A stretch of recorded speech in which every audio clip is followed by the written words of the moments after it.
24.1 परिचय। हरे राम हरे कृष्णा समूह आसानी से ध्यान देने योग्य है, क्योंकि उनके सदस्यों ने सिर मुंडवा लिया है और सिर पर गांठ लगा ली है, भगवा कपड़े पहनते हैं और कभी कभी प्रमुख यातायात मार्गों सहित सड़कों पर जीवंत जुलूस निकालते हैं।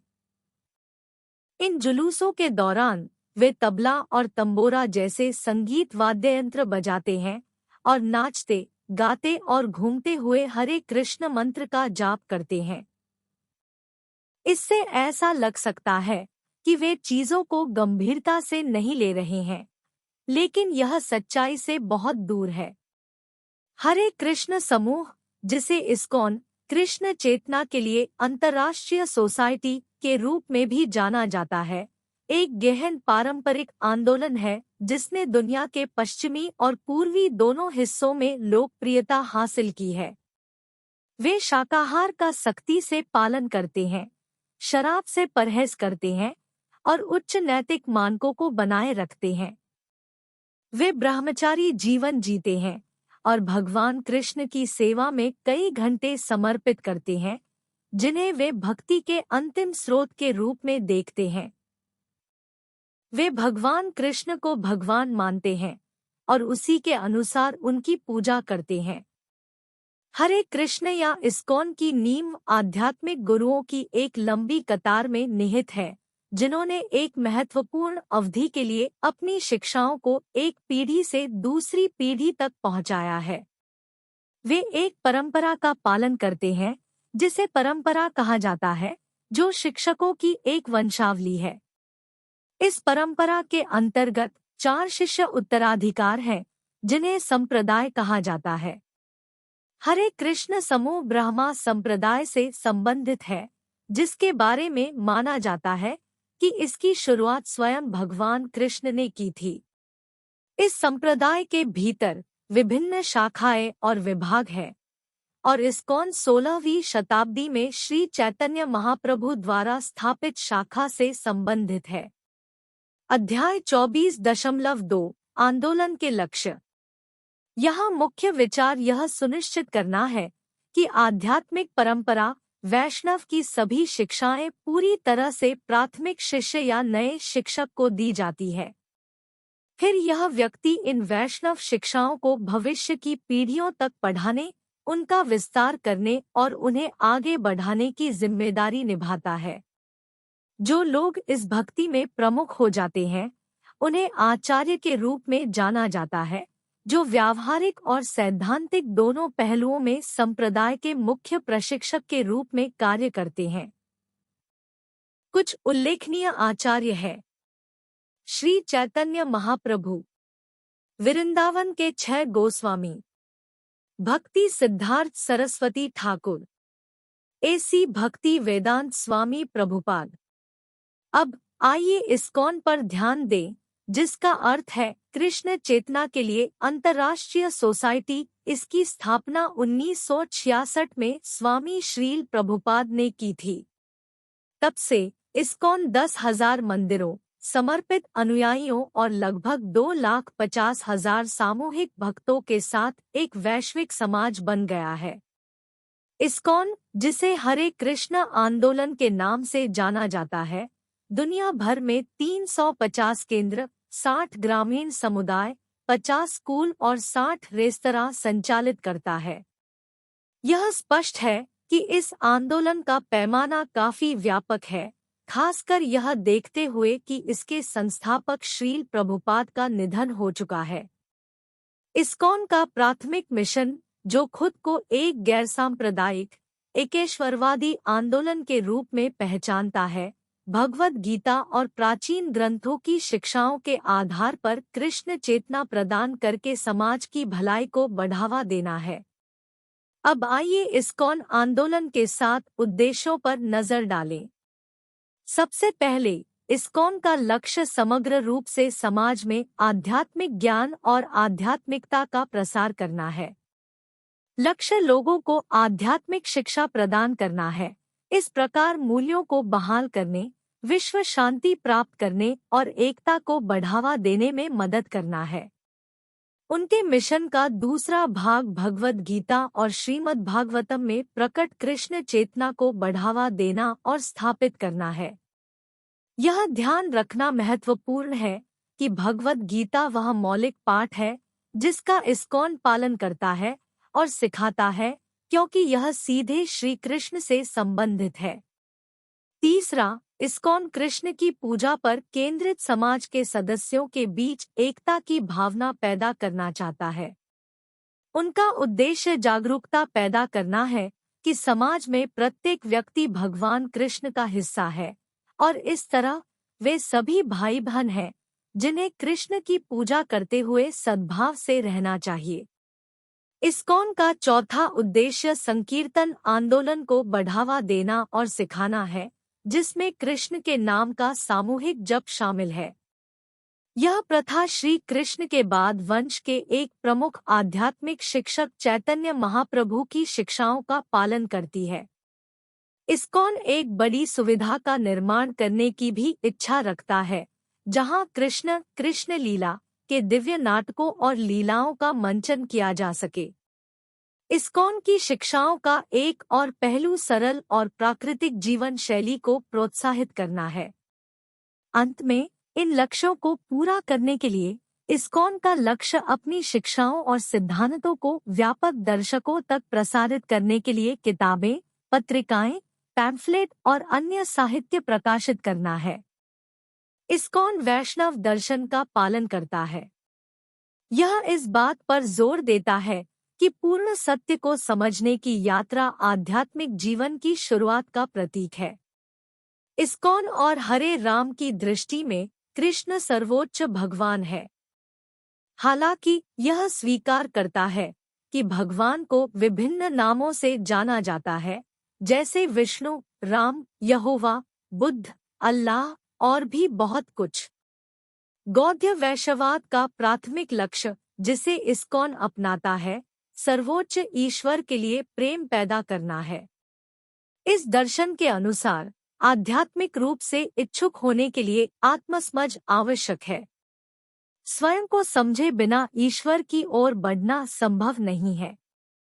इस समझ के लिए आध्यात्मिक ज्ञान में महारत हासिल करने वाले आध्यात्मिक गुरु के मार्गदर्शन में समर्पित प्रयास की आवश्यकता होती है। यह प्रक्रिया किसी भी कौशल को सीखने के समान है। आध्यात्मिक विकास के लिए गुरु अपरिहार्य है। हरे कृष्ण कृष्ण कृष्ण हरे हरे, हरे राम राम राम हरे हरे मंत्र का सामूहिक जाप श्री चैतन्य द्वारा लोकप्रिय किया गया था और इसे वर्तमान युग कलयुग में आत्मशुद्धि के लिए सबसे अच्छा माना जाता है। अब आइए इस्कॉन की संरचना पर चर्चा करें। सबसे पहले ऐसे व्यक्ति और परिवार हैं जो अपने घरों में कृष्ण चेतना का अभ्यास करते हैं। समूह जप, पारिवारिक जीवन, बागवानी और इसी तरह की गतिविधियों पर ध्यान केंद्रित करते हैं। 24.3 इस्कॉन की संरचना। दूसरी ओर मंदिरों से जुड़े सदस्य पादरी बनने के लिए प्रशिक्षण लेते हैं, जो पूजा सेवाओं का संचालन करते हैं और आस्था को बढ़ावा देते हैं। वे इस्कॉन के भीतर एक मंत्री की भूमिका निभाते हैं। कुछ व्यक्ति इस्कॉन के ग्रामीण सामुदायिक कार्यक्रमों के समन्वय पर काम करते हैं। 1970 में स्वामी प्रभुपाद ने इस्कॉन के विस्तार की देखरेख के लिए एक सामान्य निकाय आयोग (जीबीसी) की स्थापना की। 1977 में अपने निधन से पहले उन्होंने जीबीसी को संचालन और निर्णय लेने का अधिकार सौंपा। इसलिए जीबीसी अपने 7 सूत्री चार्टर लक्ष्यों को प्राप्त करने के लिए इस्कॉन की योजनाओं और रणनीतियों के लिए जिम्मेदार है। लोकतांत्रिक मतदान और मंदिरों में प्रमुख हस्तियों के साथ परामर्श के माध्यम से आम सहमति बनाई जाती है। इस्कॉन की संरचना का एक अन्य महत्वपूर्ण हिस्सा भक्तिवेदांत बुक ट्रस्ट (बीबीटी) है। श्रील प्रभुपाद, एक विपुल लेखक, ने लगभग 12 वर्षों में 70 खंडों में रचनाएं लिखी, जिनमें से अधिकांश व्यापक टिप्पणियों के साथ संस्कृत ग्रंथों के अनुवाद थे। बीबीटी की स्थापना 1972 में हुई थी और तब से यह भारतीय दर्शन और धर्म पर पुस्तकों के दुनिया के सबसे बड़े प्रकाशकों और वितरकों में से एक बन गया है, जिसमें 60 से अधिक भाषाओं में 500 मिलियन से अधिक किताबें और पत्रिकाएं प्रकाशित हुई है। संक्षेप में, इस्कॉन की संरचना सरल तथापि प्रभावी है। श्रील प्रभुपाद का अधिकार अब जीबीसी के पास है और पादरी जो प्रशिक्षण प्राप्त कर रहे हैं, मिशनरी कार्य की जिम्मेदारी लेते हैं। जीबीसी के भीतर महत्वपूर्ण निर्णय प्रस्तावित किए जाते हैं, जिसमें विवादास्पद मामलों में लोकतांत्रिक मतदान का उपयोग किया जाता है। ग्रामीण समुदाय समूह इस आंदोलन में एक महत्वपूर्ण भूमिका निभाते हैं, इसकी अदृश्य शक्ति के रूप में कार्य करते हैं, जबकि शहरी समुदाय इस्कॉन के भीतर अधिक दिखाई देते हैं। 24.4 इस्कॉन का इतिहास। आगे बढ़ने से पहले इस्कॉन के इतिहास को समझना जरूरी है। International society of Krishna consciousness ISKCON की स्थापना 1966 में श्रील प्रभुपाद द्वारा की गई थी। यह आंदोलन गौड़ीय वैष्णववाद के दर्शन का अनुसरण करता है, जो भगवद गीता और श्रीमद् भागवतम की शिक्षाओं के आधार पर भक्ति या भक्ति में निहित एक परंपरा है। इस्कॉन की सैद्धांतिक और वैचारिक नींव 15वीं सदी के दार्शनिक और संत श्री चैतन्य महाप्रभु ने वृंदावन के 6 गोस्वामी के साथ मिलकर स्थापित और संगठित की थी। भक्त श्री चैतन्य को भगवान श्री कृष्ण का पूर्ण अवतार मानते हैं। उन्होंने भक्ति आंदोलन को बढ़ावा देने में महत्वपूर्ण भूमिका निभाई, जिसने पूरे भारत में व्यापक लोकप्रियता हासिल की। श्री चैतन्य पवित्र साहित्य के विपुल लेखक थे और कृष्ण के दर्शन से संबंधित कई पवित्र पुस्तकें और ग्रंथ उनके व्यक्तिगत मार्गदर्शन में संकलित किए गए थे। श्री चैतन्य और वृंदावन के 6 स्वामियों की वंशावली श्रील प्रभुपाद तक फैली हुई है। 19वीं शताब्दी में धर्मशास्त्री भक्तिविनोद ठाकुर ने आधुनिक दुनिया में कृष्ण चेतना का परिचय दिया। उनके पुत्र भक्तिसिद्धांत सरस्वती गोस्वामी श्रील प्रभुपाद के आध्यात्मिक गुरु बने और उन्हें कृष्ण चेतना फैलाने का मिशन सौंपा। इस्कॉन मूल रूप से भारत का एक दर्शन है और इसका हिंदू धर्म से गहरा संबंध है। इसे स्पष्ट करने के लिए हम इस्कॉन परिप्रेक्ष्य से कुछ सामान्य प्रश्नों और उत्तरों का पता लगाने जा रहे हैं। इससे हमें यह समझने का आधार मिलेगा कि इस्कॉन क्या है और यह हिंदू धर्म के भक्ति तत्व की व्याख्या कैसे करता है जो इसके साथ जुड़ा हुआ है। यहाँ वे प्रश्न हैं जिनका उत्तर हरे कृष्ण देते हैं। अच्छे लोगों के साथ बुरी बातें क्यों होती हैं? कर्म क्या है? क्या ध्यान बुरे कर्मों को कम कर सकता है? यदि सब कुछ पूर्व निर्धारित है, तो मैं अपनी जिम्मेदारियां कैसे निभा सकता हूँ? क्या सब कुछ ईश्वर द्वारा नियंत्रित है? क्या सब कुछ पूर्व निर्धारित है? भगवान हमारी इंद्रियों पर नियंत्रण क्यों नहीं रखते? क्या भक्ति का अभ्यास हमें वापस भगवान की ओर ले जाएगा? यदि ईश्वर दयालु है तो उसने बुराई क्यों रची? अगर हम वहां जाएंगे तो क्या हम स्वर्ग से लौट आएंगे?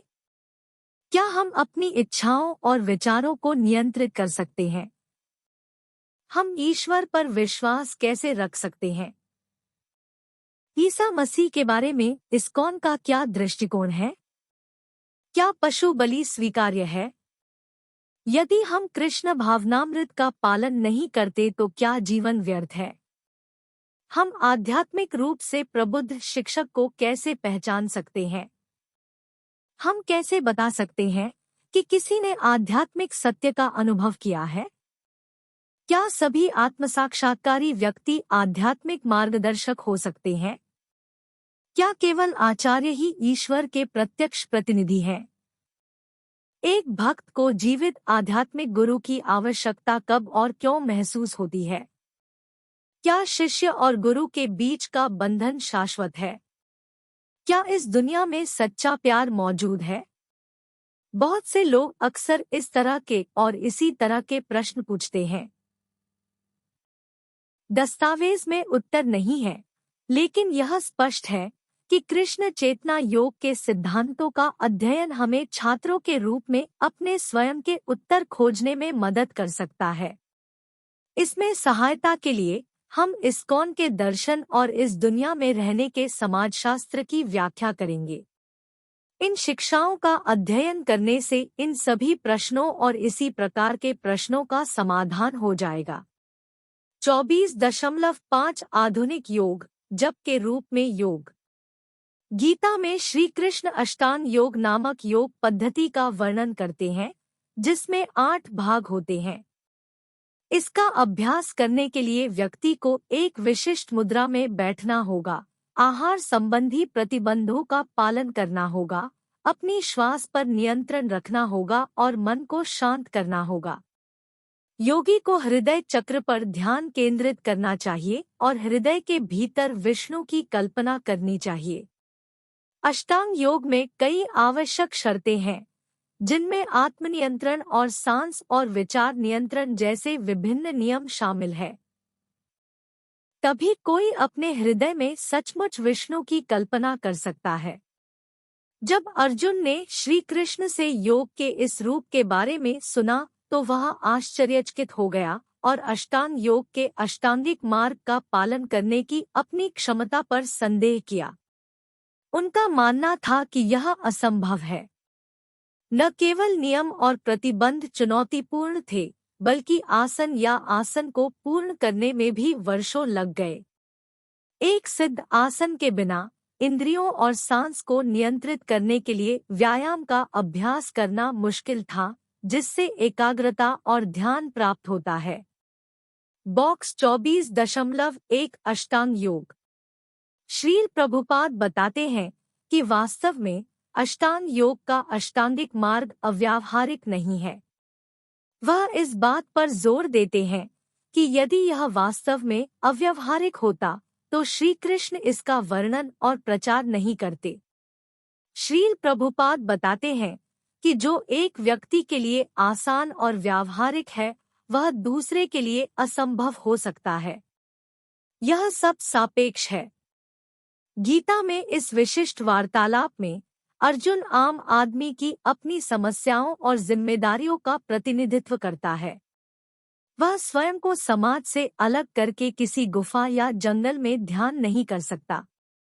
अर्जुन, जैसा कि श्रील ने उल्लेख किया है, कोई विद्वान या भ्रमणशील तपस्वी नहीं है। वह महाभारत युद्ध में शामिल एक योद्धा है, जो दैनिक चुनौतियों के बीच अपने कर्तव्यों को पूरी लगन से पूरा कर रहा है। यही कारण है कि अष्टांग योग की अष्टांगिक प्रणाली उनके लिए व्यावहारिक नहीं है। दरअसल अष्टांग योग आम व्यक्ति के लिए व्यावहारिक भी नहीं है। यह उन लोगों के लिए अधिक उपयुक्त है जिन्होंने अपने परिवार और घरेलू जिम्मेदारियों को त्याग दिया है और बिना किसी रुकावट के ध्यान कर सकते हैं। श्रीला एक प्रासंगिक प्रश्न उठाती है, हमारे वर्तमान युग में कौन वास्तव में अष्टांग योग का अभ्यास कर सकता है? यहाँ तक कि शाही वंश का एक योद्धा अर्जुन भी इस कठोर ध्यान प्रणाली को अपनाने की कल्पना नहीं कर सकता था। एक औसत व्यक्ति की तो बात ही छोड़िए। श्रीला अपने फैसले में बिल्कुल स्पष्ट है। उन्होंने इस बात पर जोर दिया कि इस प्रणाली का प्रयास करने से विफलता की संभावना होगी। अष्टांग योग को अपनाने में अर्जुन की अनिच्छा का कारण स्पष्ट है। वर्तमान युग में सामान्य व्यक्ति इस योग का अभ्यास करने के लिए जंगल या गुफाओं में नहीं जा सकते। कलयुग ने जीवन के सभी पहलुओं में भयंकर प्रतिस्पर्धा की शुरुआत कर दी है, जिससे आध्यात्मिक खोज बाधित हो गई है। हर क्षेत्र में कलह और कलह है, जिससे अष्टांग योगी की मांग पूरी करना तो दूर, पैर मोड़कर बैठना भी चुनौतीपूर्ण हो गया है। जैसा कि श्रील ने ठीक ही कहा है, वर्तमान युग में जीवन की एक छोटी अवधि के लिए एक कड़वे संघर्ष की विशेषता है, जिसमें भगवान के आनंद का कभी एहसास नहीं होता है। इसके अलावा जैसे जैसे कलयुग आगे बढ़ेगा, मानव जीवन अवधि कम हो जाएगी और अस्तित्व के लिए संघर्ष अधिक तीव्र और अपमानजनक हो जाएगा। दिल और दिमाग के सद्गुण भी दुर्लभ हो जाएंगे और करुणा केवल शब्दकोश में एक शब्द के रूप में मौजूद रह सकती है। श्रील बताते हैं कि कलयुग में अधिकांश लोग आत्मसाक्षात्कार में गंभीरता से रुचि नहीं रखते हैं। भले ही विधि सरल हो, कठिन विधियों की तो बात ही छोड़ दें। उन्होंने जिस कठिन विधि का उल्लेख किया है उसे अष्टांग योग कहा जाता है। यह न केवल इसमें शामिल गतिविधियों के संदर्भ में चुनौतीपूर्ण है, बल्कि इसमें शारीरिक करतबों की भी आवश्यकता होती है, जो सामान्य लोगों के लिए असंभव है। श्रीला इस बात को लेकर चिंतित है कि उन सामान्य लोगों की मदद कैसे की जाए जो कुछ भी असाधारण नहीं संभाल सकते। हम उन्हें एक असामान्य विधि से कैसे परिचित करा सकते हैं? उन्हें एहसास हुआ कि अष्टांग योग प्रणाली आम लोगों के लिए उपयुक्त नहीं थी। यहाँ तक कि अर्जुन, एक असाधारण योद्धा, भी वैराग्य और प्राप्ति के लिए आवश्यक लंबे अभ्यास की मांग को पूरा नहीं कर सका।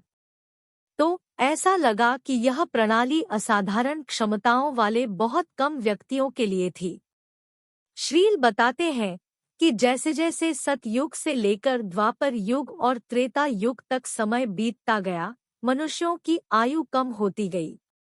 कलयुग में लोग केवल 60 से 70 वर्ष तक जीवित रहते हैं, जो आत्मसाक्षात्कार के लिए अष्टांग योग के साथ संघर्ष करने के लिए पर्याप्त समय नहीं है। श्रील ने विनोदपूर्वक कहा कि भले ही अर्जुन के पास जीने के लिए 1000 साल भी हो, फिर भी उन्हें अष्टांग योग असंभव लगेगा। अर्जुन द्वारा कभी भी इस योग का उपयोग करने का कोई ऐतिहासिक रिकॉर्ड नहीं है, जिससे कली के वर्तमान युग में यह व्यावहारिक रूप से असंभव हो गया है। हालांकि कोई दुर्लभ व्यक्ति इसका उपयोग कर सकता है, यह सामान्य नहीं है। श्रीला ने यह भी उल्लेख किया है कि आज विभिन्न स्कूलों और समाजों के माध्यम से इस प्रणाली को लोकप्रिय बनाने का कोई भी प्रयास व्यर्थ है। इसलिए उन्होंने निष्कर्ष निकाला कि चूंकि अष्टांग योग अव्यावहारिक है, इसलिए इस उम्र के लिए भक्ति योग प्रणाली की सिफारिश की जाती है। इसके लिए केवल आध्यात्मिकता में सच्ची रुचि की आवश्यकता है और किसी विशेष शर्त की नहीं। यहाँ तक कि बिना शिक्षा या प्रशिक्षण वाले भी कीर्तन, जप में भाग ले सकते हैं। श्री चैतन्य महाप्रभु ने घोषणा की है कि कलयुग में केवल भक्ति योग ही व्यावहारिक है। इस युग में हरि नाम का जाप ही मुक्ति का साधन है। श्रीला इस बात पर जोर देते हैं कि जब कोई व्यक्ति जप शुरू करता है तो उसका प्रभाव तत्काल होता है। अन्य योग विधियों के विपरीत जहां प्रगति का अनुमान लगाना कठिन है, जब प्रगति को स्पष्ट रूप से दर्शाता है। यह एक योग प्रणाली है जो सापेक्ष आसानी से इसी जीवन काल में मुक्ति दिला सकती है। बेचैन मन, जो हमेशा एक विचार से दूसरे विचार की ओर उछलता रहता है, हरे कृष्ण के मंत्र के माध्यम से शांत हो जाता है और भक्ति पर केंद्रित हो जाता है। मंत्र स्वाभाविक रूप से मन को हरि की ओर निर्देशित करता है और योग प्रणाली शीघ्र ही अपने लक्ष्य को प्राप्त कर लेती है। कृष्ण चेतना के लिए लगातार और लगातार जप आवश्यक है।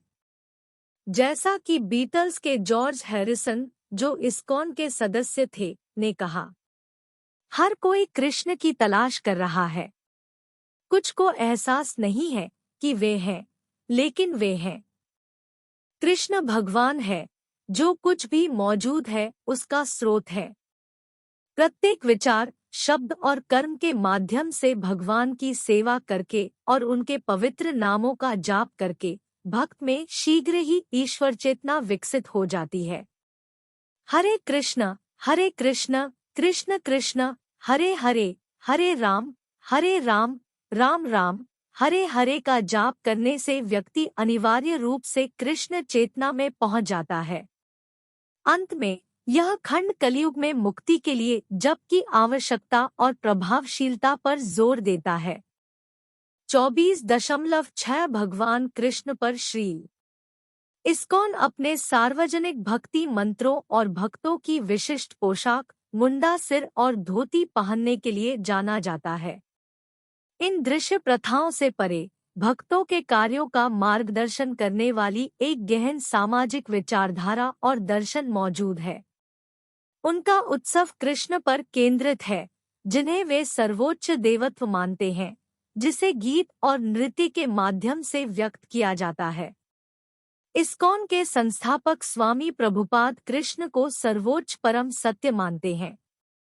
सांख्य दर्शन की अपनी व्याख्या में कपिल एक नास्तिक प्रकृति के तत्वों के भीतर भगवान को खोजने में विफल रहे। कपिला ने प्रत्येक तत्व की जांच करने और अव्यक्त आत्मा को न पाकर यह निष्कर्ष निकाला कि ईश्वर का अस्तित्व नहीं है। हालांकि भगवद गीता में भगवान कृष्ण इस नास्तिक दर्शन का खंडन करते हैं। वह स्थापित करता है कि वह सभी भौतिक तत्वों को नियंत्रित करता है, इस धारणा को चुनौती देता है कि अव्यक्त आत्मा अस्तित्वहीन है। गीता 7.4 बॉक्स 24.2 कृष्ण की भक्ति। श्रीला भगवान कृष्ण पर चिंतन करते हुए हमें पूजा और भक्ति की इच्छा पैदा करने के लिए उनकी महिमा का पता लगाने के लिए प्रेरित करते हैं। जानकारी प्राप्त करने, उत्साह बढ़ाने और दार्शनिक सत्यों पर चर्चा करने से मन मजबूत होता है, जिससे कृष्ण के प्रति भक्ति को बढ़ावा मिलता है। जबकि कपिल ने अपनी नास्तिकता से आध्यात्मिक प्रगति में बाधा डाली, भगवान कृष्ण ने शाश्वत सत्य प्रकट किए। उन्होंने अर्जुन को स्पष्ट किया कि वह भौतिक और आध्यात्मिक दोनों पहलुओं, उत्पत्ति और भौतिक और आध्यात्मिक ब्रह्मांड के विघटन का स्रोत है। श्रीला का दावा है कि इस सत्य को समझना भक्ति सेवा के विज्ञान, सृष्टि के पिता और माता श्री कृष्ण के प्रति गहरा प्रेम विकसित करने के लिए आवश्यक है। भगवान कृष्ण को सर्वोच्च पुरुष देवता के रूप में उजागर करते हुए श्रील उनकी महिला समकक्ष के अस्तित्व को इंगित करते हैं। परम पुरुष भगवान कृष्ण प्रकृति के अधीन नहीं है। श्रील प्रकृति के स्वामित्व पर सवाल उठाने पर जोर देते हैं। प्रकृति स्वतंत्र रूप से अस्तित्व में नहीं रह सकती, यह किसी न किसी व्यक्ति का होना चाहिए। प्रकृति की पहचान शक्ति से की जाती है और शक्ति को समझने से अंतरतम की खोज होती है। उपनिषदों और वैदिक ग्रंथों में कहा गया है कि ब्रह्मा परम सत्य है और उसके पास विशाल विविध ऊर्जाएं हैं। श्रील ब्रह्मा को कृष्ण के शरीर के तेज के रूप में देखते हैं। कृष्ण को ब्रह्मा से परे रखते हुए उन्हें अविभाज्य, अनंत, असीमित सत्य के रूप में परिभाषित सर्वोच्च देवता बनाते हैं। ब्रह्मांड को नियंत्रित करने वाली प्राथमिक ऊर्जा ब्राह्मण सभी कल्पनीय शक्तियों, रचनात्मकता और बुद्धि को समाहित करती है। श्रीला कहते हैं कि ब्रह्मांड की उत्पत्ति पर भौतिकवादी और सिद्धांतकार भगवान के आश्चर्य को समझने के लिए संघर्ष करते हैं। भगवान की आध्यात्मिक शक्ति से पैदा हुए जीवित प्राणी भौतिक रचनाओं से श्रेष्ठ है, लेकिन निर्माता के बराबर नहीं है। भगवद गीता में प्रकट भगवान सभी प्राणियों के मूल है और इस सत्य को स्वीकार करना महत्वपूर्ण है। चिंतन और कार्य 24.1 इस्कॉन मंदिर में पूजा का निरीक्षण करें। अपनी नोटबुक में प्रमुख बिंदुओं पर नोट्स बनाएं। श्रीला का मानना है कि जीव सिद्धांत हर चीज में गति शुरू करने और बनाए रखने के लिए जिम्मेदार है। जीव विभिन्न तरीकों से प्रकृति को नियंत्रित और उपयोग करने का प्रयास करते हैं, जिसके परिणामस्वरूप विविध सृजन होता है। भौतिक संसार में जीव की भागीदारी के बिना कोई प्रगति नहीं होगी। जब जीव भौतिक शक्तियों में ऊर्जा का संचार करते हैं, तो वे उत्पादक बन जाते हैं। श्रील ने संक्षेप में कहा कि पदार्थ स्वयं को व्यवस्थित नहीं कर सकता। उपरोक्त से यह स्पष्ट है कि एक उच्च ऊर्जा या शक्ति मौजूद है जो ब्रह्मांड को नियंत्रित और संचालित करती है, जिसमें इसकी विशाल ग्रह प्रणालियां भी शामिल है, जो सभी सापेक्ष सद्भाव में काम कर रही है। बीज कैसे उगते हैं या गीजर धरती से पानी कैसे छोड़ते हैं? पहाड़, घाटियां, वनस्पति, फूल और फल सभी एक सर्वोच्च संगठनात्मक बुद्धि की उपस्थिति का संकेत देते हैं, जो कि भगवान कृष्ण है। वह सभी वास्तविकताओं का स्वामी है और दुनिया में एकमात्र दिव्य वास्तविकता है। हालांकि इस बात पर जोर देना जरूरी है कि पदार्थ स्वयं निर्जीव है और सृजन करने में असमर्थ है। यह जीवन से रहित है और बंधनकारी ऊर्जा से परे इसके पास कुछ भी नहीं है। अध्याय 24.7 भक्ति और समर्पण। श्री कृष्ण श्रील हमें सिखाते हैं कि जीव जो श्रेष्ठ ऊर्जाएं हैं, मानव स्वभाव में हेरफेर करते हैं। ये जीव भगवान कृष्ण से अपनी शक्ति प्राप्त करते हैं और उनमें भौतिक प्रकृति और ऊर्जा के साथ बहुत कम समानता होती है। श्रीला इसकी तुलना इस बात से करती है कि समुद्री जीव जमीन के जानवरों से किस प्रकार भिन्न है। वह इस बात पर जोर देते हैं कि भौतिक और आध्यात्मिक के बीच संबंध एक भ्रम है। आध्यात्मिक ऊर्जा से जन्मे जीव भौतिक ऊर्जा को नियंत्रित करते हैं। दुर्भाग्य से भौतिक ऊर्जा को नियंत्रित करने के इस प्रयास के कारण परमाणु बम का निर्माण हुआ और हिरोशिमा और नागासाकी पर इसका उपयोग किया गया। परमाणु ऊर्जा के नकारात्मक प्रभावों को नियंत्रित करना चुनौतीपूर्ण है। यह दर्शाता है कि जब जीव भगवान को भूल जाते हैं और खुद को भगवान मानते हैं, तो गंभीर कार्य परिणामित होते हैं। यह भौतिकवादी अहंकार से उपजा है और इसका आध्यात्मिकता से कोई संबंध नहीं है। हालांकि सभी प्रकार की ऊर्जा का उपयोग भगवान कृष्ण की सेवा में किया जा सकता है, विशेषकर यज्ञ करने में। त्याग पूजा के इर्दगिर्द घूमता है, फल की इच्छा के इर्दगिर्द नहीं। श्रील बताते हैं कि विष्णु पुराण में 3 प्रकार की ऊर्जाओं का वर्णन है: आध्यात्मिक शक्ति, अच्छाई, ज्ञान, सत्य, सौंदर्य और जो कुछ भी अच्छा है उसका स्रोत। यह संतों महात्माओं का स्वभाव है। जीवित प्राणी और संस्थाएं अक्सर वास्तविकता को समझने में असमर्थ होने के कारण वे अपनी खोज में भ्रमित हो जाते हैं। अज्ञान मानव जगत में व्यापक रूप से फैला हुआ ऐसे कार्यों की ओर ले जाता है जो लोग अन्यथा नहीं करते। अज्ञानता विभिन्न स्तरों पर सामाजिक संघर्ष का कारण बनती है।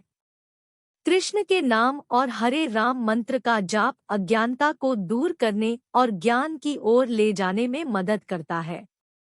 इससे भ्रम कम हो जाता है और व्यक्ति अंधेरी शक्तियों से दूर आध्यात्मिक प्रकाश में काम करने में सक्षम भक्त बन जाते हैं। दुनिया में हर चीज आत्मा और पदार्थ के बीच परस्पर क्रिया से उत्पन्न होती है। यह भगवान की श्रेष्ठ आध्यात्मिक ऊर्जा और निम्न भौतिक ऊर्जा के बीच परस्पर क्रिया है। भौतिक ऊर्जा गतिविधि का क्षेत्र या क्षेत्र है और आध्यात्मिक ऊर्जा वास्तविक क्षेत्र का ज्ञाता या क्षेत्रज्ञान है। दोनों को भगवान कृष्ण द्वारा नियंत्रित किया जाता है, जो ब्रह्मांड के निर्माण, रखरखाव और विनाश सहित सभी कार्यों और अंतःक्रियाओं के परम नियंत्रक है। भगवान कृष्ण गीता में बताते हैं कि सारा जीवन निम्न और श्रेष्ठ दोनों ऊर्जाओं से उत्पन्न होता है और वह सभी जीवित प्राणियों की उत्पत्ति और विनाश दोनों है। वह महानतम सत्य है, जीवन और मृत्यु पर शासक है और सब कुछ उसी पर निर्भर करता है। श्रील इस बात पर जोर देते हैं कि श्री चैतन्य का मानना था कि भगवान और उनकी ऊर्जाएं एक और अलग है। श्रील प्रभुपाद के अनुसार सबसे गहरा और सबसे गुप्त सत्य यह है कि भगवान कृष्ण सर्वोच्च परम सत्य है। जो लोग इस सत्य को नहीं समझते वे अपनी इंद्रियों से अंधे भौतिकवादी हैं। गीता में भगवान कृष्ण कहते हैं कि दुनिया अच्छाई, रजोगुण और अज्ञान के कारण भ्रम में रहती है और इस भ्रम से परे जाना कठिन है। भगवान कृष्ण के प्रति समर्पण ही एकमात्र रास्ता है। वेद यह भी दावा करते हैं कि भगवान पूर्ण है, उनकी ऊर्जा में कोई वृद्धि या कमी नहीं है। केवल पूर्ण ही कुछ पूर्ण उत्पन्न कर सकता है, इसलिए भगवान पूर्ण बने रहते हैं। भले ही संपूर्ण सृष्टि उन्हीं से उत्पन्न होती है और उनके द्वारा समर्थित है। भक्ति का मार्ग चुनौतीपूर्ण है, इसमें कई विकर्षण हैं।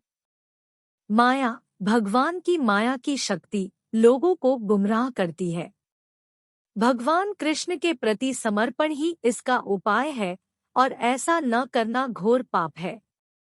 कृष्ण चेतना वह विज्ञान है जो दुनिया को संघर्ष की ओर धकेलने वाली, स्थायी शांति को खतरे में डालने वाली ताकतों से मुक्त कर सकता है। कृष्ण के मंत्र का जाप तेजी से और पूर्ण परिवर्तन लाएगा। श्रीला बताते हैं कि पतंजलि के मार्ग के 8 भाग हैं और जो योगी इस मार्ग का अनुसरण करते हैं वे इसमें तब तक महारत हासिल करते हैं जब तक कि वे गहराई से सचेत न हो जाएं या समाधि की स्थिति में न आ जाएं। ये योगी पूर्णता की खोज में गंभीर कठिनाइयों और चुनौतियों का सामना करते हैं। इन परीक्षणों पर काबू पाने के बाद वे चेतना की एक ऐसी स्थिति प्राप्त करते हैं जो परिस्थितियों और भाग्य में बाहरी परिवर्तनों से प्रभावित नहीं होती है। श्रील का दावा है कि इस उत्तम अवस्था में किसी भी चीज का डर नहीं होता, यहाँ तक कि मृत्यु का भी नहीं। भगवान कृष्ण भी भगवद गीता 6.22 में ऐसे योगियों के बारे में बात करते हैं। इस अवस्था में रहकर वे सत्य से कभी विचलित नहीं होते और इसे प्राप्त करने के बाद वे इससे बड़ा कोई लाभ नहीं मानते। ऐसी अवस्था में भी वे अटल रहते हैं। यहाँ तक कि सबसे महत्वपूर्ण समस्याओं या कठिनाइयों के बीच भी। 24.88 रहस्यमय सिद्धियाँ। इस श्लोक में श्रील चर्चा करते हैं कि जब किसी व्यक्ति की आत्मा अलग हो जाती है और वे समाधि प्राप्त कर लेते हैं तो वे आध्यात्मिक आत्म का अनुभव कर सकते हैं। इस स्तर पर योगी को तीव्र आनंद का अनुभव होता है, मानो वे ब्रह्मा के साथ एक हो रहे हों। यह राज्य उन्हें वह अनुदान देता है जिसे श्रील 8 रहस्यमय सिद्धियां कहते हैं। ये सिद्धियां अलौकिक और रहस्यमय शक्तियां हैं जो उनकी साधना से उत्पन्न होती है। भगवान कृष्ण ने श्रीमद् भागवत 11.15.45 में इन 8 रहस्यमय सिद्धियों के बारे में विस्तार से बताया है। वे हरे कृष्णों द्वारा अपनाए गए रहस्यवादी ब्रह्मांड विज्ञान को चित्रित करने का काम करते हैं। पहली पूर्णता एनिमा में सबसे छोटे से भी छोटा बनना शामिल है। यह सिर्फ एक शारीरिक क्षमता नहीं है बल्कि विनम्रता का भी प्रतीक है जिसमें खुद को अंतिम स्थान पर रखना शामिल है। दूसरी पूर्णता महिमा, महानतम से भी महान बनने के बारे में है। यह केवल एक भौतिक शक्ति नहीं है बल्कि यह ऋषि की अपनी गहन बुद्धिमत्ता के कारण आम लोगों के बीच अलग दिखने की क्षमता को भी दर्शाता है। तीसरी पूर्णता लोघिमा, सबसे हल्के से भी हल्का होती जा रही है। यह पानी पर चलने से भी आगे जाता है। यह एक ऐसे व्यक्तित्व का प्रतीक है जो विनीत और लगभग छायाहीन है, जो एक उत्साही मनोदशा और स्वभाव को दर्शाता है। पतंजलि योग से ये शक्तियां विकसित होती है। अगली पूर्णता प्राप्ति है जिसमें व्यक्ति की इच्छानुसार कुछ भी प्राप्त करना शामिल है। यह केवल इच्छाओं को साकार करने के बारे में नहीं है बल्कि यह भी इंगित करता है कि योगी जो चाहे प्राप्त कर सकते हैं, फिर भी वे कुछ भी नहीं चाहते हैं, अपनी इच्छाओं को नियंत्रण में रखते हुए। पांचवी पूर्णता प्राकाम्य योगी को किसी भी वस्तु का आनंद लेने की अनुमति देती है। यह एक मानसिक शक्ति और योगी की तीव्र एकाग्रता और कल्पना की अभिव्यक्ति दोनों है। निम्नलिखित पूर्णता इसिता, माया, भ्रम में हेरफेर करने और सचेत वास्तविकता के क्षेत्र में शहर और महल बनाने की क्षमता है। इसका तात्पर्य यह भी है कि योगी माया के प्रलोभनों को समझता है लेकिन अनासक्त रहता है। वासिता अगली रहस्यमय पूर्णता है जो दर्शाती है कि योगी ने सत्व, रजस और तमस के भौतिक गुणों को पार कर लिया है और ध्यान में दृढ़ता से स्थापित हो गया है। वे अब अच्छे और बुरे के निर्णय में नहीं उलझते, धारणा में निष्पक्षता प्राप्त करते हैं। पतंजलि योग की अंतिम सिद्धि योगी की शक्ति कहीं से भी कुछ भी प्राप्त करने की क्षमता है। हालांकि यह भौतिकीकरण का सुझाव दे सकता है, यह ध्यान रखना महत्वपूर्ण है कि ये शक्तियां मुख्य रूप से योगी के मानस से संबंधित हैं, जो उनकी आध्यात्मिक खोज का क्षेत्र है। आमतौर पर इन शक्तियों का उपयोग नहीं किया जाता है क्योंकि योगी का ध्यान आध्यात्मिक अनुभूति पर होता है। चिंतन और क्रिया 24.2 रहस्यमय सिद्धियों के बारे में इस्कॉन भक्तों से बात करें। क्या वे बिल्कुल सामान्य है? अपनी नोटबुक में लिख लें। ये शक्तियां उनके योगाभ्यास से उत्पन्न होती हैं। कभी-कभी जिन योगी ने इन रहस्यमय क्षमताओं में से एक में महारत हासिल कर ली है, वे दावा करते हैं कि उन्होंने उन सभी में महारत हासिल कर ली है। ऐसी अधीरता और बेचैनी समाधि प्राप्त करने में बाधा बन सकती है। हालांकि एक कर्म योगी के लिए ये रहस्यमय क्षमताएं समाधि में बाधाएं हैं। कर्म योगी का मन भगवान कृष्ण की सेवा में केंद्रित होता है। वे अपने दिल और दिमाग को लक्ष्य पर स्थिर रखते हुए अपने मन में लगातार हरे कृष्ण मंत्र का जाप करते हैं। श्रीला के अनुसार वे हमेशा समाधि में रहते हैं, अंतिम लक्ष्य जो उन्हें कृष्ण चेतना से जोड़ता है। इस अवस्था में उनका आनंद अवर्णनीय और कल्पना से परे है। श्रील का मानना है कि पतंजलि योग एक मार्ग के रूप में भक्तिपूर्ण जप और भगवान श्री कृष्ण की सेवा की तुलना में छोटा है। फिर भी श्रील इस बात पर जोर देते हैं कि कोई भी आध्यात्मिक प्रयास व्यर्थ नहीं जाता, हर प्रयास प्रगति लाता है। एक योगी एक जीवन काल में अपने लक्ष्य तक नहीं पहुंच सकता है, लेकिन वे भविष्य के जीवन में निश्चित रूप से उस तक पहुंच जाएंगे। उनके सभी कर्म और आध्यात्मिक प्रगति अगले जीवन में आगे बढ़ती और जमा होती है।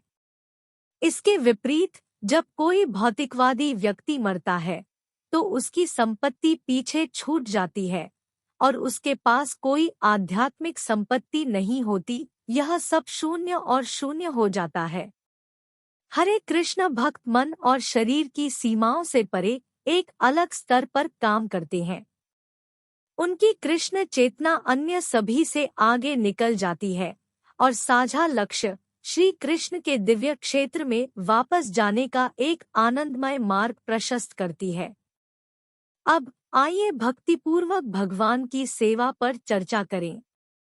जब लोग काम करते हैं तो उनके लक्ष्य अक्सर स्वार्थी होते हैं और वे पुरस्कार की अपेक्षा रखते हैं।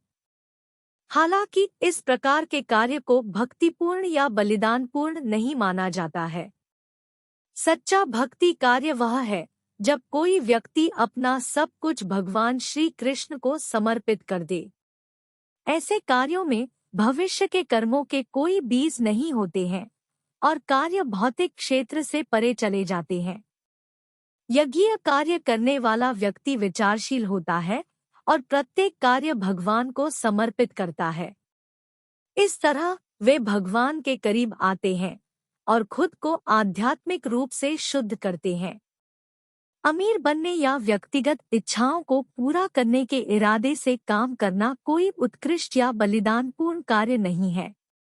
यह केवल आत्मकेंद्रित है और इसमें आध्यात्मिक महत्व का अभाव है। श्रीला श्री कृष्ण की सलाह का पालन करने और हर चीज, चाहे वह कितनी भी छोटी या महत्वपूर्ण क्यों न हो, उन्हें समर्पित करने पर जोर देती है।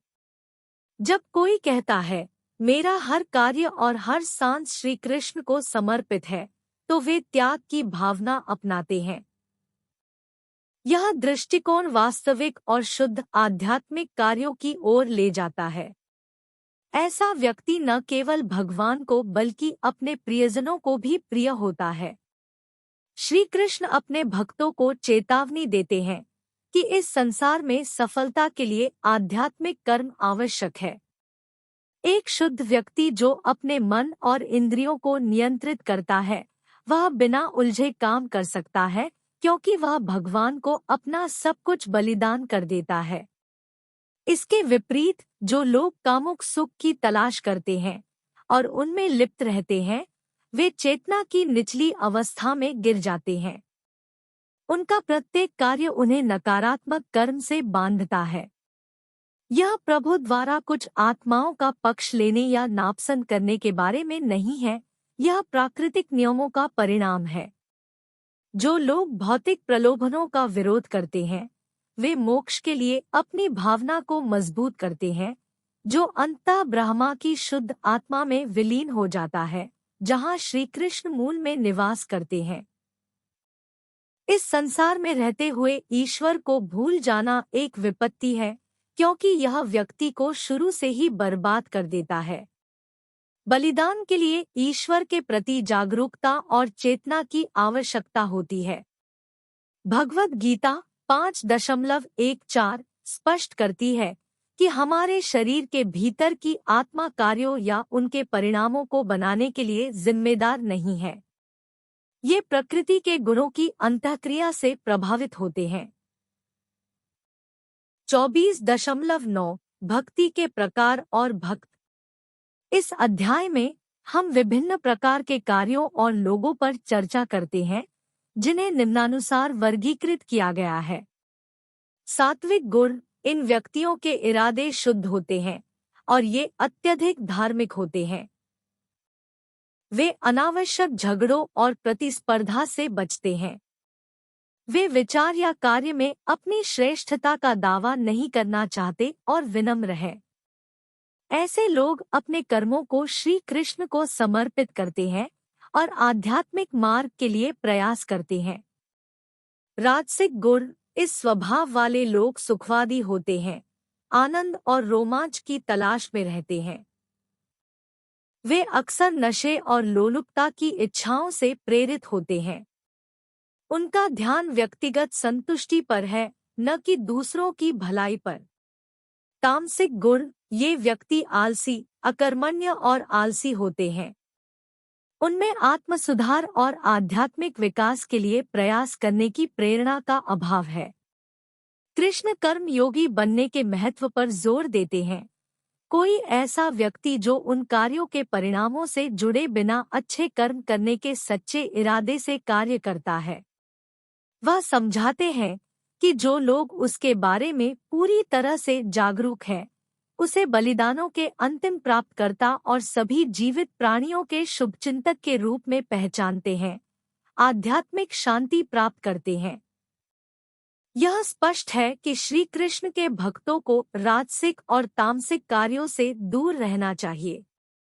जिन लोगों पर नशा, आनंद, रोमांच और लोलुपता जैसे गुण हावी होते हैं, उनके अपने जीवन को मानवता की भलाई या बेहतरी के लिए समर्पित करने की संभावना नहीं होती है।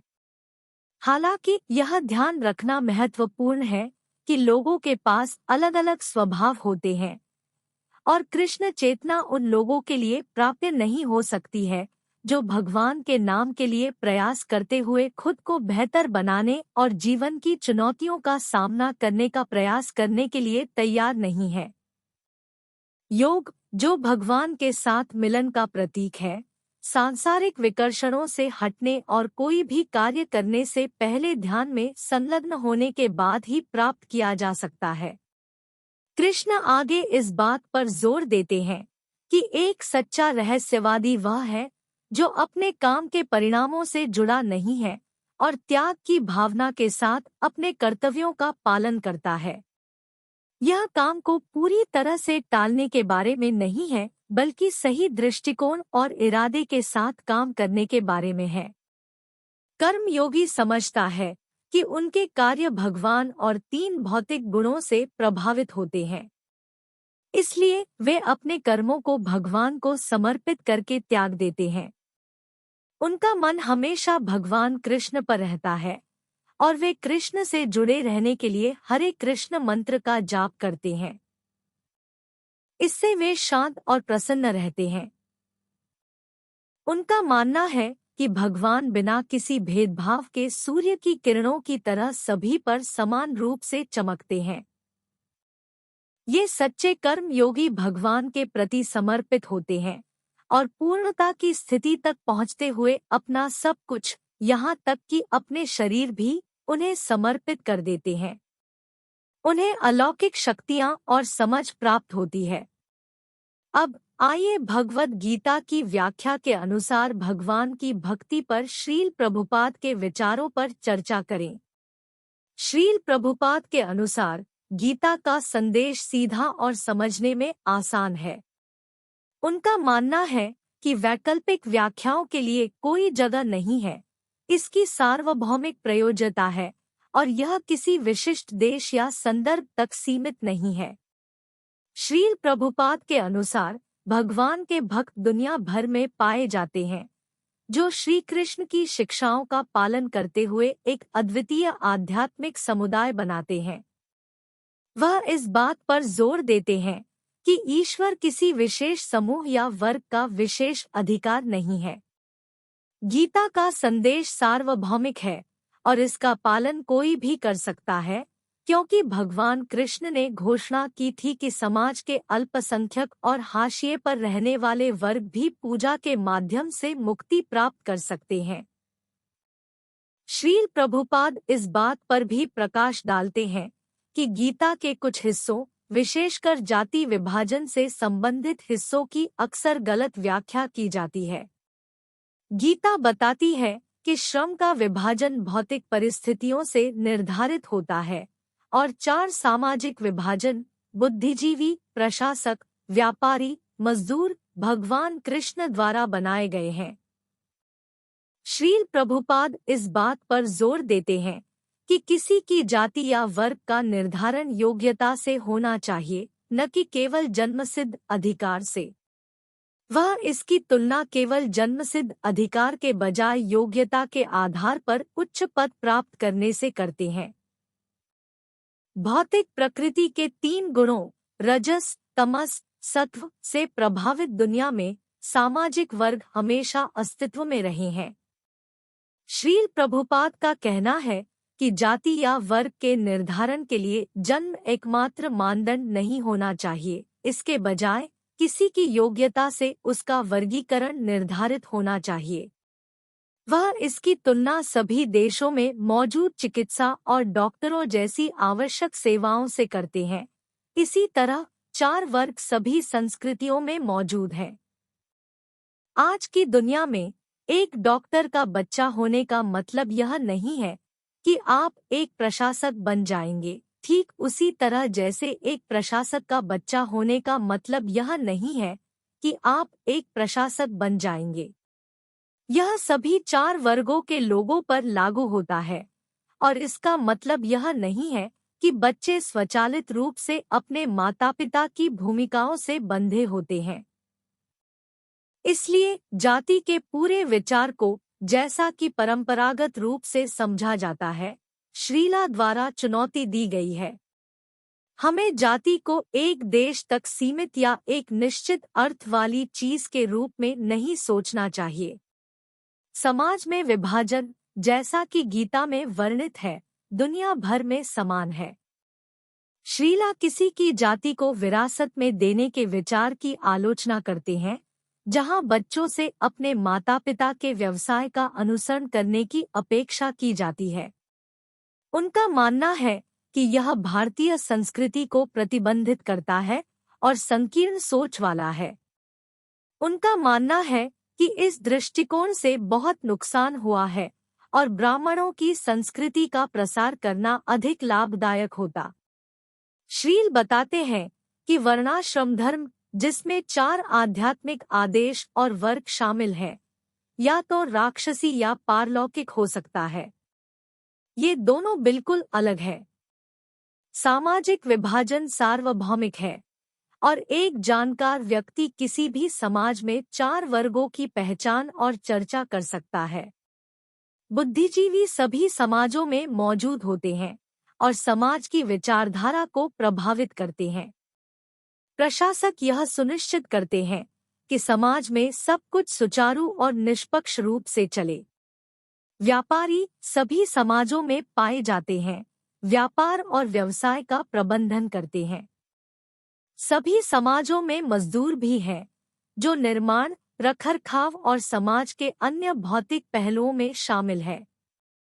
इसलिए यह सोचना गलत है कि ब्राह्मण और अन्य 3 जातियां केवल भारत में ही मौजूद हैं।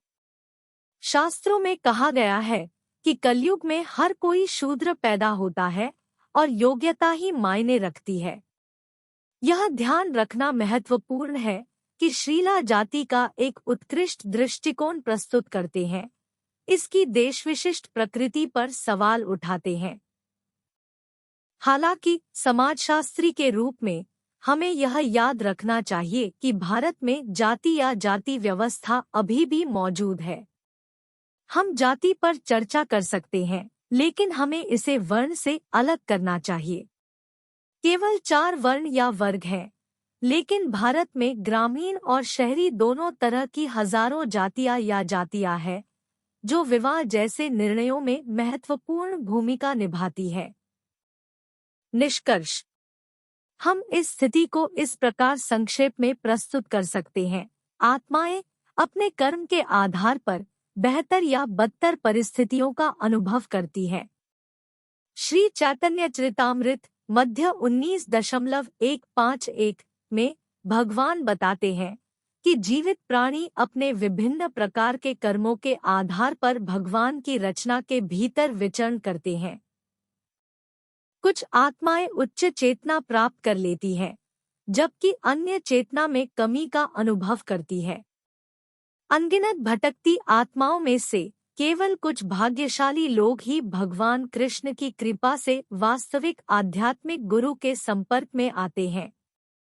आध्यात्मिक गुरु और भगवान के आशीर्वाद के माध्यम से भक्ति का बीज भगवद गीता में पाया जाता है। भगवान को प्रेमपूर्ण भक्ति सेवा प्रदान करना हर किसी की जिम्मेदारी है। ऐसा करने से अन्य सभी गौण कर्तव्य भी पूरे हो जाते हैं। शीर्षक: इस्कॉन मंदिर में पूजा का अवलोकन, एक चिंतनशील विश्लेषण। परिचय: इग्नू में एक छात्र के रूप में मुझे ISKCON, international society for Krishna consciousness मंदिर में पूजा प्रथाओं को देखने का अनूठा अवसर मिला। इस असाइनमेंट के लिए मुझे इस अनुभव के मुख्य बिंदुओं पर नोट्स बनाने की आवश्यकता थी, जो मेरी यात्रा के दौरान मेरे द्वारा सामना किए गए आध्यात्मिक, सांस्कृतिक और सामाजिक पहलुओं का चिंतनशील विश्लेषण पेश करता था। इस्कॉन पर पृष्ठभूमि: इस्कॉन, जिसे हरे कृष्ण आंदोलन के नाम से जाना जाता है, एक वैश्विक धार्मिक संगठन है जिसकी स्थापना 1966 में एसी भक्तिवेदांत स्वामी प्रभुपाद ने की थी। यह भगवद गीता की शिक्षाओं का पालन करता है और इसकी पूजा भगवान कृष्ण पर केंद्रित है। इस्कॉन मंदिर अपने जीवंत और विस्तृत पूजा समारोहों के लिए जाने जाते हैं। मंदिर का वातावरण इस्कॉन मंदिर में प्रवेश करने पर मैं तुरंत शांतिपूर्ण और शांत वातावरण से प्रभावित हुआ। मंदिर की वास्तुकला और सजावट अलंकृत थी, जिसमें जटिल डिजाइन और जीवंत रंग थे जो पवित्रता की भावना पैदा करते थे।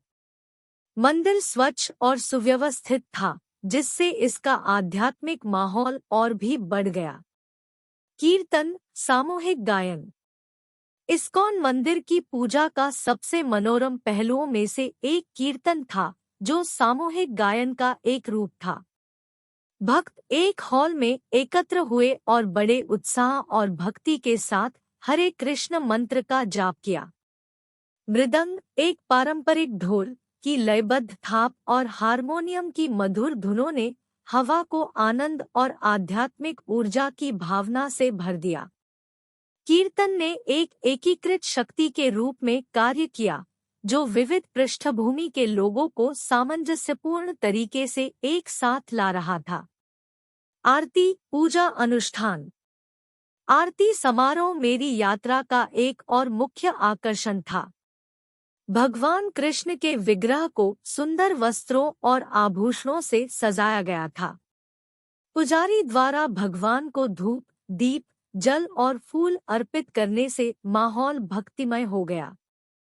मंडली ने श्रद्धापूर्वक देखा और धूप की सुगंध ने मंदिर को भर दिया, जिससे एक संवेदी समृद्ध अनुभव पैदा हुआ। आरती भक्तों के परमात्मा के साथ गहरे संबंध का प्रतीक थी। शास्त्र पाठ और प्रवचन। आरती के बाद एक विद्वान भक्त ने भगवद गीता और श्रीमद् भागवतम की शिक्षाओं पर प्रवचन दिया। पूजा के इस शैक्षिक घटक ने किसी की आध्यात्मिक यात्रा को गहरा करने के लिए शास्त्रों को समझने के महत्व पर जोर दिया। प्रवचन ने विचारशील चिंतन को प्रोत्साहित किया और इस्कॉन के दर्शन में मूल्यवान अंतर्दृष्टि प्रदान की। प्रसादम, पवित्र भोजन। पूजा अनुष्ठानों के बाद सभी उपस्थित लोगों को प्रसादम, पवित्र भोजन वितरित किया गया। भोजन साझा करने का यह कार्य इस्कॉन के भीतर समुदाय और आतिथ्य की भावना को दर्शाता है।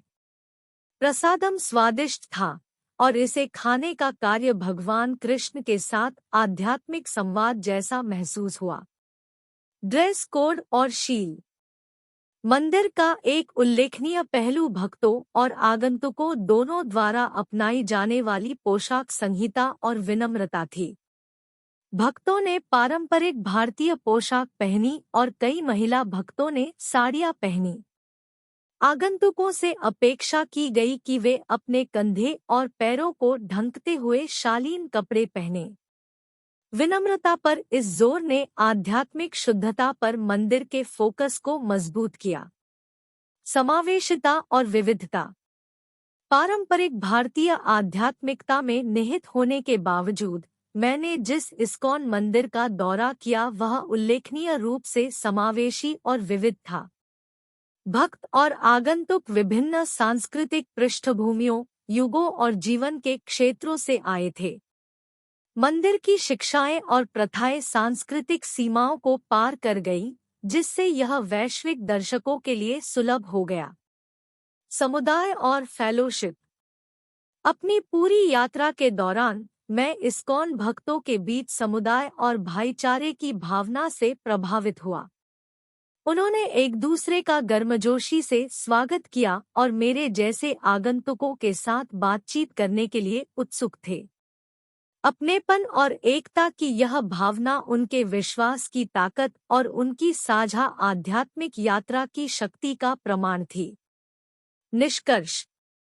इस्कॉन मंदिर में पूजा देखना एक गहन समृद्ध अनुभव था।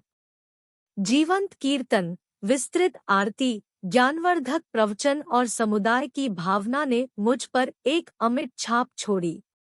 इस्कॉन का भक्ति, समावेशिता और आध्यात्मिक शिक्षा पर जोर इसे आधुनिक आध्यात्मिकता के क्षेत्र में एक महत्वपूर्ण संस्थान बनाता है। इस असाइनमेंट ने मुझे न केवल उन गहन आध्यात्मिक प्रथाओं पर विचार करने की अनुमति दी है जिन्हें मैंने देखा है, बल्कि मुझे भारत में धार्मिक अभिव्यक्ति की विविध टेपेस्ट्री में मूल्यवान अंतर्दृष्टि भी प्रदान की है। इग्नू में एक छात्र के रूप में मुझे रहस्यमय सिद्धियों के संबंध में चिंतन और क्रिया अभ्यास में शामिल होने और इस्कॉन भक्तों के साथ इस विषय पर चर्चा करने का काम सौंपा गया था। इस असाइनमेंट का उद्देश्य international society for Krishna consciousness ISKCON के संदर्भ में रहस्यमय पूर्णताओं की अवधारणा, इसकी व्यापकता और इसके महत्व का पता लगाना है। चिंतन, रहस्यमय पूर्णताओं को समझना। रहस्यमय सिद्धियां, जिन्हें अक्सर हिंदू धर्म और अन्य आध्यात्मिक परंपराओं में सिद्धियों के रूप में जाना जाता है, असाधारण शक्तियां या क्षमताएं हैं जिनके बारे में कहा जाता है कि इन्हें गहन आध्यात्मिक प्रथाओं और ज्ञानोदय के माध्यम से प्राप्त किया जाता है। इन क्षमताओं में दूरदर्शिता, टेलीकिनेसिस, उत्तोलन और अन्य अलौकिक करतब शामिल हो सकते हैं। इन्हें अक्सर गहन ध्यान और आध्यात्मिक जागृति का दुष्प्रभाव माना जाता है। इस्कॉन के संदर्भ में रहस्यमय सिद्धियां एक अद्वितीय स्थान रखती हैं। इस्कॉन एसी भक्तिवेदांत स्वामी प्रभुपाद द्वारा स्थापित एक गौड़ीय वैष्णव धार्मिक संगठन है जो भगवद गीता की शिक्षाओं और भगवान कृष्ण की पूजा का पालन करता है। रहस्यमय सिद्धियों का उल्लेख भगवद गीता में किया गया है, जहां भगवान कृष्ण अर्जुन के साथ योग और आध्यात्मिकता के विभिन्न पहलुओं पर चर्चा करते हैं। क्रिया, इस्कॉन भक्तों के साथ रहस्यमय सिद्धियों पर चर्चा। मैंने इस्कॉन भक्तों से रहस्यमय सिद्धियों पर उनके विचारों की जानकारी प्राप्त करने के लिए संपर्क किया और यह जानने के लिए कि क्या वे उन्हें अपनी आध्यात्मिक प्रथाओं में सामान्य या प्रासंगिक मानते हैं। यहाँ चर्चाओं और प्राप्त अंतर्दृष्टि का सारांश दिया गया है।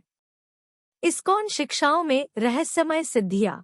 इस्कॉन भक्तों ने बताया कि रहस्यमय सिद्धियाँ वास्तव में उनकी परंपरा का एक हिस्सा है, जैसा कि भगवद गीता जैसे प्राचीन ग्रंथों में वर्णित है। योग के विभिन्न मार्गों पर चर्चा करते समय, विशेष रूप से 6ठे अध्याय में, भगवान कृष्ण इन क्षमताओं का उल्लेख करते हैं। हालांकि उन्होंने इस बात पर जोर दिया कि इस्कॉन का प्राथमिक ध्यान रहस्यमय शक्तियां प्राप्त करने के बजाय भगवान कृष्ण की भक्ति पर है।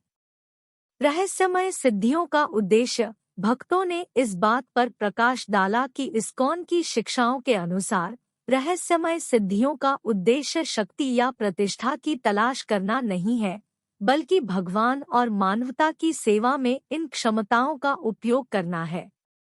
उनका मानना है कि यदि ऐसी शक्तियां हासिल की जाती है, तो उनका उपयोग आत्म प्राप्ति और दूसरों को उनकी आध्यात्मिक यात्राओं में सहायता करने के लिए किया जाना चाहिए।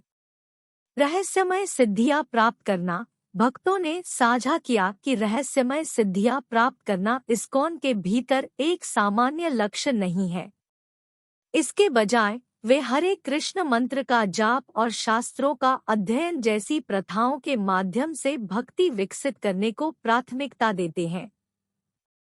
रहस्यमय सिद्धियों को सच्चे आध्यात्मिक विकास के मार्ग में विकर्षण के रूप में देखा जाता है। सावधानीपूर्ण दृष्टिकोण। इस्कॉन भक्तों ने रहस्यमय सिद्धियों के संबंध में सावधानी व्यक्त की, क्योंकि उनका मानना है कि मजबूत आध्यात्मिक आधार के बिना इन शक्तियों का पीछा करने से अहंकार और आध्यात्मिक पतन हो सकता है। उन्होंने विनम्रता और ईश्वर की इच्छा के प्रति समर्पण के महत्व पर जोर दिया। आंतरिक परिवर्तन। इस्कॉन भक्तों ने इस बात पर जोर दिया कि उनके विचार में सबसे महत्वपूर्ण पूर्णता आंतरिक स्व का परिवर्तन है।